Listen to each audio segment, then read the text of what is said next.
안녕하세요. 저는 벤다이어그램의 연출이자 관객과의 대화의 진행을 맡게 된 연출가 이건희라고 합니다. 만나서 반갑습니다.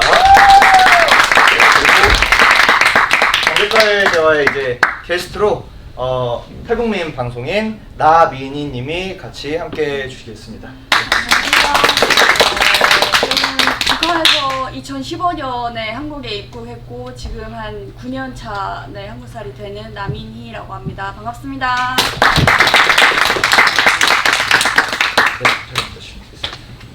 네, 이번 관객과의 대화 같은 경우는 이제 연극을 보고 여러분들이 이제 궁금하셨던 점, 그리고 남북 청년들의 사랑 이야기에 관해서 이제 궁금하신 점이 있으면은 여러분들이 이제 편하게 질문해 주시면은 저희가 답변하는 방식으로 진행을 하도록 하겠습니다. 네, 혹시 먼저 질문을 해 주실 분 있으신가요? 예. 안녕하세요. 탈북 당사자로서 네.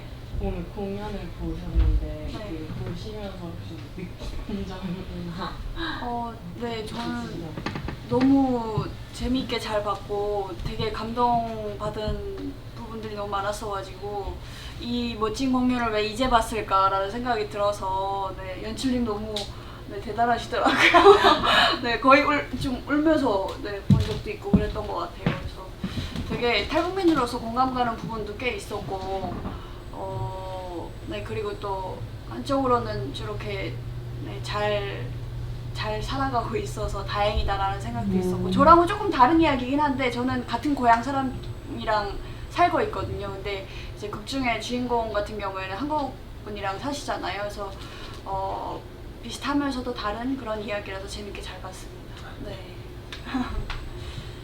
혹시 또 질문해 주실 분 있으신가요? 네. 네. 뭐라고 말할까? 같은 북쪽에서 와도 네. 지역에 따라 물론 차이가 있겠지만 어떤 분들은 가끔 그 얘기를 하시더라고요. 저분들이 한 얘기가 아니다. 그러니까 같은 자기가 경험한 이야기를 했는데도 서로 북에 오신 분들끼리 네. 저렇지 않다라고 말을 하는 부분도 몇 번 봤었거든요. 네.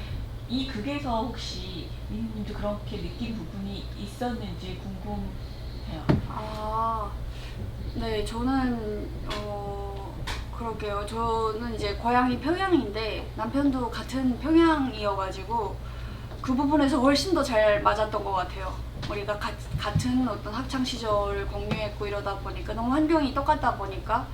근데 저도 처음에는 뭐 방송에서 나오는 이야기라든가 이런 것들에 대해서 되게 다르다라고, 저건 안 맞아라고 얘기를 했는데 제가 그렇게 다 뭐 북한을 다 알 수 없듯이 각자가 가진 또 경험이 다 다르고 그러다 보니까, 사실 저는 뭐 산에서 나물 캐거나 이런 건 경험해 본 적이 없어서 그런 부분은 제가 잘 모르는 부분이라서 저런 것도 있구나라고만 느꼈던 것 같아요. 저건 아니야라고는 생각을 안 했던 것 같고, 이것도 조금 정착 기간이 길어지면서 많이 달라지지 않을까. 처음에는 굉장히 공격적이었어요.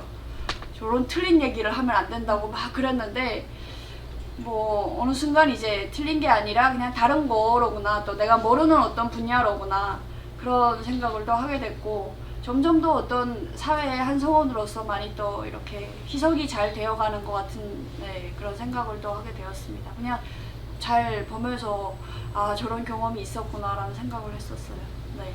하나 더 질문을 드리자면, 이렇게 어떤 걸 새로운 걸 처음 접하면 그게 전체 세상이 되잖아요. 탈북민과 관련된 공연이라던가 잘 모르고 오늘 공연을 처음 접하신 분들은 오늘 내용이 가장 크게 남을 텐데 이게 다가 사실은 아니잖아요. 그러니까 이 연극을 통해서 탈북민이나 북한에 대해서 이런 부분도 좀 알아줬으면 좋겠다, 생각해봤으면 좋겠다. 적어도 이 연극을 본 분들이라면.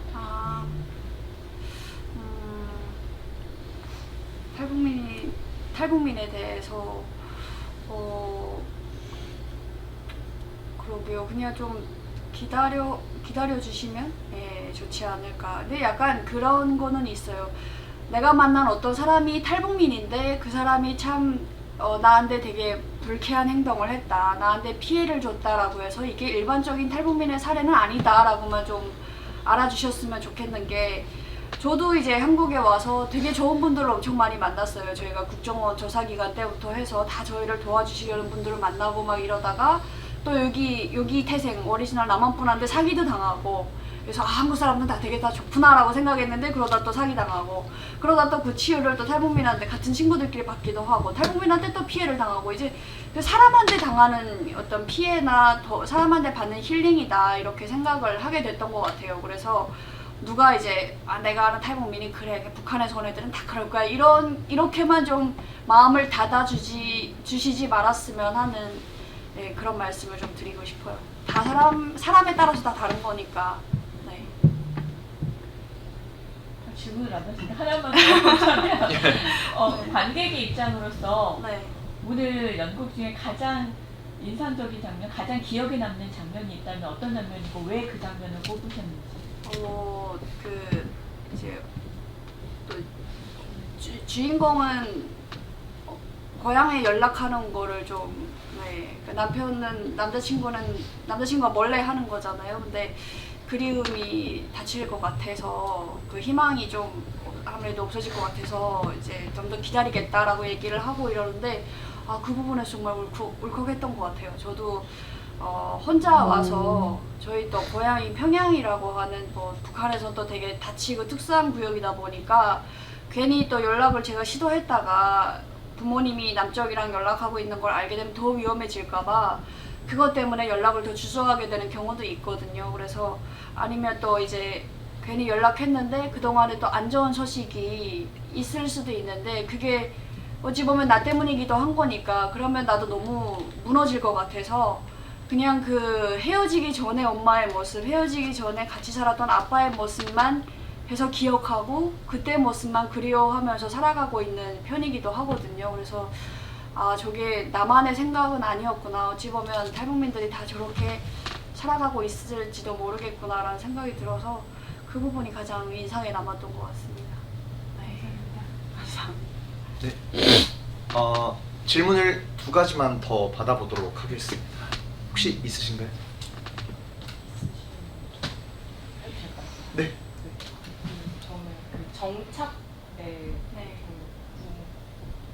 궁금한 점이 있었는데 처음에 그러면 연고가 없이 정말 0으로 시작을 하는 거잖아요. 네. 왔을 때. 그럼 그 이후에 그 국정원 그 네. 시간을 지나고 나면은 뭐 따로 이제 사람들을 만날 수 있는 커뮤니티라든가 뭐 도움을 네. 받을 수 있는 것이 조금이라도 있는지 어떻게 그러면 이 정착을 생활을 유지하기까지의 어떤 사람들을 어떻게 만나는지 그렇죠. 사실 저희 탈북민들은 되게 운이 좋다고 표현하는 게 맞나요? 어쨌든 되게 그런 편이에요. 애초에 한국에 왔을 때부터 북한은 우리 땅이기 때문에 북한 사람들도 아직 그러니까 대한민국 국민이다. 이제 국적을 회복한 거다. 그렇게 해서 이제 정착에 필요한 거주지, 임대주택을 배정을 받거든요. 그래서 이제 임대료만 내고 그 임대주택도 여기 분들은 되게 들어가기 힘든 그런 컨디션이 좋은 집이잖아요. 근데 거기를 이제 우선 이제 배정을 해주고 그리고 또 뭐 여러 가지 대학교를 간 다음에 대학교 등록금 같은 것도 다 해주고 그리고 하나센터라고 하는 그 남북하나재단이라고 하는 통일부 산하에 또 기관이 있어요. 그래서 거기에 지역마다 또 하나센터가 있어서 거기서도 많은 상담사분들도 계시고 취업 관련해서 도움 주시는 분들도 계시고 한데 모든 건 다 어떤 본인의 의지와 관계되어 있는 것 같아요. 내가 그냥 여기에 왔는데 한번 일하러 나갔는데 내가 말투가 다르다고 나를 차별했어. 여기는 내가 못 살 것이야 하고 닫아버리면 끝이 없는 거, 희망이 없는 거고 그럼에도 불구하고 끊임없이 부딪히고 하면은 길은 있다 얼마든지. 교회에 가면은 정말 다 따뜻하게 안아주시잖아요. 예. 교회에 가서 사람을 만나거나 아니면 대학교를 가서 동아리를 찾아가거나 어디든 교수님이라도 붙잡고 제가 북한에서 왔는데 정말 모릅니다 하면은 막 이렇게 거부하시는 분은 아마 한 분도 없을 거예요. 그냥 그래 도와줄게 이런 분들이 있으면 있었지. 그래서 워낙에 우리가 와서 정착을 잘 하게끔 정착비도 그렇고 다 이제 많은 혜택들이 있고 거기다 또 본인의 의지가 강하면 얼마든지 정착은 잘 할 수 있다. 제가 생각하기로는 그런 것 같습니다. 여기서 태어나신 분들도 거저 얻어지는 게 없잖아요. 뭔가를 하려면 끊임없이 도전하고 실패해도 일어서고 계속 그러다 보면 뭔가가 되는 거잖아요. 그래서 어떤 강의를 가거나 이러면 탈북민의 어떤 차별에 대해서 이제 물어보시는 분들도 계시는데, 분명 뭐 차별도 있겠지만 저는 그것보다는 우리가 또 여기서 살아가는 사람으로서 우리의 어떤 마인드를 달리 가질 필요도 있다. 그게 우선적으로 되어야 된다라고 말씀을 드리고 싶고, 네, 저는 나름 또 네, 만족하고 있어가지고 네, 그럼에도 불구하고 또 안 좋은 사례도 있어요. 탈북민들이 아무래도 외로움이 제일 크겠죠. 네, 통계적으로 봤을 때 탈북민들이 좀 극단적인 어떤 그런 선택을 하시거나 이런 통계도 꽤 있는 편이어서 참 많이 안타까운데, 그런 것도 어찌 보면 좀 우리가 같이 고민해야 되는 문제이기도 하고, 또 탈북민들도 많이 노력해야 되는 부분이기도 하고, 그렇지 않나라는 생각을 하게 됩니다. 연관지어서 그 사람 그 네. 환경을 만드는 건 별개로, 내가 뭐 사람 개개인을 만나는 건 정말 그런 내가 혼자서 네. 해야 되는 일이네요. 그쵸, 어떤 게 그쵸. 주어져 있는 게 아니라. 네, 그래서 그렇죠. 그래서 뭔가 처음에는 좀 많이 좀 저도 이제 혼자, 그러니까 약간 북한에서 살다가 와서 그러니까 완전히 이게 환경이 바뀌다 보니까 굉장히 혼자 막 오해하기도 하고, 그분은 그렇게 얘기 안 했는데 혼자만의 세계에 갇혀가지고 나를 싫어하는 것 같아 막 이러면서 마음의 문을 닫아버리기도 하고, 뭐 그래서 우울증도 오고 그랬었는데, 결국에 또 그걸 깨는 것도 저의 어떤 의지인 것 같더라고요. 그래서 뭐 사람의 어떤 그 마음을 놓고도 여러 가지 각도에서 해석하고 받아들일 수 있는 것처럼, 일단 먼저 내가 내 마음을 좀 열어야겠다라고 생각을 저는 했었던 것 같고, 근데 어쨌든 처음에 와서 뭔가 처음에 와서는 좀 많이 어려운 것 같기는 해요. 뭔가 이게 괜히 막 이렇게 찾아와도 왜 자꾸 날 귀찮게 하지 막 이러는 경우도 있고, 네, 근데 모든 게 다 어찌 보면 또 시간이 또 해결해주는 부분도 있지 않나. 어느 순간에는 막 혼자 있고 싶다가도 또 나가서 사람 만나고 싶고 이런 때도 있지 않나 싶어서 그러게요. 딱히 이렇게 하세요라고 말씀드리기가 참 애매하네요. 네. 네, 그럼 마지막 질문을 하나 받도록 하겠습니다. 네. 출발님한테 하나 질문할게요. 네. 네. 그 극 중에서 그리움이 끊어질까봐라는 그 대사는 어떻게 해서 나오게 됐는지 그게 되게 궁금해요. 사실 극작가분은 이제 따로 계시고요. 근데 제가 이제 이 대사 같은 경우 저의 해석으로는 조금은 다르지만 어쨌든 배우는 여기에서 정착한 사람이다 보니까 역할과 나의 간극을 줄이기 위해서 어떤 공감대 형성이 조금 필요했습니다. 그래서 저 같은 경우는 실제로 결과를 알고 있음에도 불구하고 그 결과를 일부러 확인하지 않는 경우도 있거든요. 예를 들어서 예전에 정말로 사적인 이야기인데, 저희 아버지가 사업을 하나 하셨었어요. 근데 자꾸만 잘 안 되셨습니다.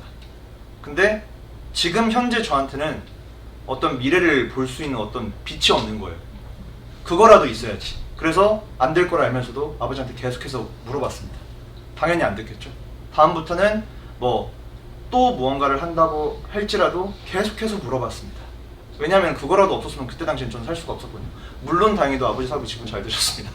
네, 지금은 다행히도 잘 됐는데, 그래서 제가 100% 그 수련의 마음을 이해할 수는 없지만 적어도 우리 모두가 다 알고 있는 마음인 것 같아요. 알면서도 확인하지 못했던 거.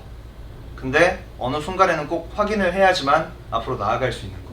그래서 저는 그 대사를 그렇게 이해했습니다. 네. 답변이 되셨을까요? 네. 혹시 질문이 더 있으신가요? 예. 종이 비행기를 이렇게 날리는 네. 장면들이 많이 있었는데 네. 그런 부분들은 어떤 좀 의도를 가지고 한 것인지 좀 궁금해졌거든요. 네. 어떤 의도? 첫 종이 비행기는 사실 수련의 꿈입니다. 탈북했던 과정과 그리고 어린 시절에 종이 비행기를 친구들하고 같이 날리고 고무줄 놀이도 하고, 근데 저한테도 그런 그리운 시절이 있거든요. 사실 그 그리운 시절이 미래에 다시 찾아올까? 항상 과거만 그리워하고 있었습니다. 근데 저한테는 그 시절이 어머니하고 단둘이 맛있게 그냥 아무런 걱정 고민 없이 라면을 먹었던 시절이에요. 근데 어느 순간에는 그 시절만 계속 그리워하고 있는 거예요. 사실 내가 현재에 집중을 하다 보면은 그게 그 종이 비행기가, 그 라면이 지금도 이루어질 수도 있는데, 그래서 사실 이 종이 비행기라는 것도 과거에 수련이 돌아가고 싶었던 그 어린 시절, 그게 현재에도 어쩌면 도와 함께라면 이루어질 수도 있겠다, 이루어지고 있다 라는 마음으로 맨 마지막에 도화가 아이와 수련에게 그 동화를 읽어줬을 때 동시에 종이 비행기가 같이 출연하게 되는 이유도 그거와 동일합니다. 어쩌면 수련한테는 이제 그 그리웠던 과거가 다시 시작되는 게, 그 행복했던 과거가 지금 이제 시작된다라는 그 서사를 만들어내기 위해서, 이건 사실 제가 연출적인 어떤 메타포로 일부러 넣었습니다. 대본에는 앞에 처음에 그 꿈 장면은 나오지 않았고요. 사실 그 고무신 아줌마가 등장하는 순간부터가 대본에 나와 있던 장면입니다. 예. 답변이 되셨을까요? 예. 네. 그리고 또 하나 더 네. 있는데, 도화가 군대에서 어쨌든 학대를 받았다는 그 느낌으로 저는 받아들였는데, 네.